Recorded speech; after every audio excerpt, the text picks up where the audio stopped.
ఒకటి ఒకటి ఒకటి 2 2 2 ఇట్లాగా అన్నీ మాయే ర్యాంకులు ప్రపంచంలో ఎక్కడొచ్చినా మాయే అంటూ ప్రతి ఏడాది కాదు ఏడాదికి ఒక అర్ధజన్ సార్లు అడ్వర్టైజ్మెంట్లు ఇస్తూ ఒకప్పుడు చిర్రెత్తించినటువంటి ప్రకటనలతో విసిగెత్తించి అదే సందర్భంలో విద్యా వ్యవస్థలో మాత్రం తమకంటూ ఒక ముద్ర వేసుకుని ప్రభుత్వ కళాశాలల నుంచి ప్రైవేట్ కళాశాలలకు కాకుండా కార్పొరేట్ కళాశాలల వైపుకి విద్యార్థులను మళ్లించి విద్యార్థులకి చైతన్యాలోనో నారాయణలోనో చదవకపోతే ఇక జీవితమే లేదన్నటువంటి తరహాలో తల్లిదండ్రులలో ఒక భావాన్ని కలిగించినటువంటి దాంట్లో ఆద్యులు శ్రీ చైతన్య. ఇప్పుడు ఆ సంస్థ మీదన ఐటీ రైడ్స్ జరిగినాయి లేదా ఐటీ సోదాలు జరుగుతున్నాయి. వాళ్ళు లెక్కలు వేస్తున్నారు రాష్ట్ర వ్యాప్తంగా 2 తెలుగు రాష్ట్రాల్లో కూడా ఎక్కడెక్కడైతే ఐటీ ఉన్నాయి ఇది వీళ్ళకి సంబంధించి ఉన్నాయో అడ్మిషన్లు ఎంత, దాంట్లో అడ్మిషన్లో చూపెడుతున్నది ఒకటి వీళ్ళు కలెక్ట్ చేస్తున్నది ఒకటి అన్నటువంటి పాయింట్ మీద వెరిఫై చేస్తున్నారు. అయితే ఇది కొండని తవ్వి ఎలకని పట్టడం లేదా తొందరపడి ఒక కోయిల ముందే కూసిందనుకోవాలి. 10th క్లాస్ ఎగ్జామ్స్ అయిపోవాలి, ఇంటర్మీడియట్ అడ్మిషన్లు జరిగేటటువంటి సందర్భంలో ఆ గ్యాప్లో చేస్తే కనుక కనీసం 300-400 కోట్లు వస్తాయి. కనీసం 300-400 కోట్లు. మన ఈ వెహికల్స్ ఉంటాయి కదా, దాన్ని ఏమంటారు, ఈ సరుకుల్ని వీళ్ళు భోజనానికి అవన్నీ కూడా క్యాటరింగ్కి వెహికల్స్ తీసుకొస్తారు. ఆ వెహికల్స్లో మూటలలో డబ్బులు పట్టుకుపోతారు. మూటలలో అఫీషియల్గా కనిపించేటటువంటిది ఆన్లైన్ ట్రాన్సాక్షన్ ఒక ఆస్పెక్ట్, రెండవది ఇది మరొక ఆస్పెక్ట్.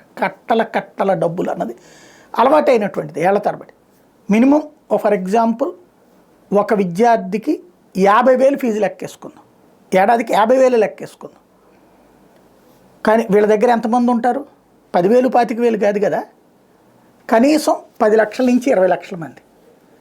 ఒక 20 లక్షలు ఇంటూ 50,000 వేసుకోండి, లేదు 10 లక్షలు ఇంటూ 50,000 వేసుకోండి, ఎంత?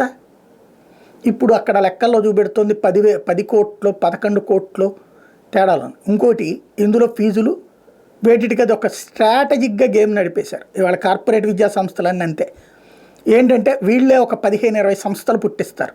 అందులో ఒకటి ట్యూషన్ ఫీజ్, అంటే కాలేజీ ఫీజు తక్కువ, ట్యూషన్ ఫీజ్ అది సపరేటు, క్యాంటీన్ ఫీజ్ సపరేటు, పుస్తకాల ఫీజు సపరేటు, అంతా వసూలు చేసేది కాలేజీనే. వేటికై మాత్రం ఒక్కొక్క దానికి ఒక్కొక్క సంస్థ పేరుతో రిజిస్టర్ చేసి దానికి డైవర్ట్ చేసేస్తారు. ఆ డబ్బులు అక్కడ మొత్తం కలిపితే నడిపించేదంతా ఒకళ్ళే. ఇది సరిగ్గా చెప్పాలంటే వ్యవస్థలో ఉన్నటువంటి బలహీనతని తెలివిగా వాడుకుంటున్నటువంటి వైన. మ్యాక్సిమం ఇన్కమ్ ట్యాక్స్ వాళ్ళు 5 కోట్లు 6 కోట్ల పెనాల్టీ వేసి అయ్యిందని మమ అనిపిస్తారు. అదే సందర్భంలో నేను చెప్పినట్టు మినిమం కార్పొరేట్ విద్యా సంస్థ అంటే ఏడాదికి వెరీ సింపుల్ లాజిక్, ఎన్ని లక్షల మంది విద్యార్థులు ఉన్నారు ఇంటూ 50,000 వేసుకోండి మినిమం, అది మ్యాక్సిమం ₹1,00,000 కూడా ఉన్నాయి. అంతంత డబ్బులు ఎక్కడికి పోతున్నాయి, ఎవరి చేతుల్లో ఉంటున్నాయి, లెక్కలు చూపెడుతున్నారు. ఇది తెలీదా? తిలాపాపం తలా పిడికిడని అన్ని వ్యవస్థలకి తెలుసు. మొక్కుబడిగా ఓ సోదా జరుగుతోంది.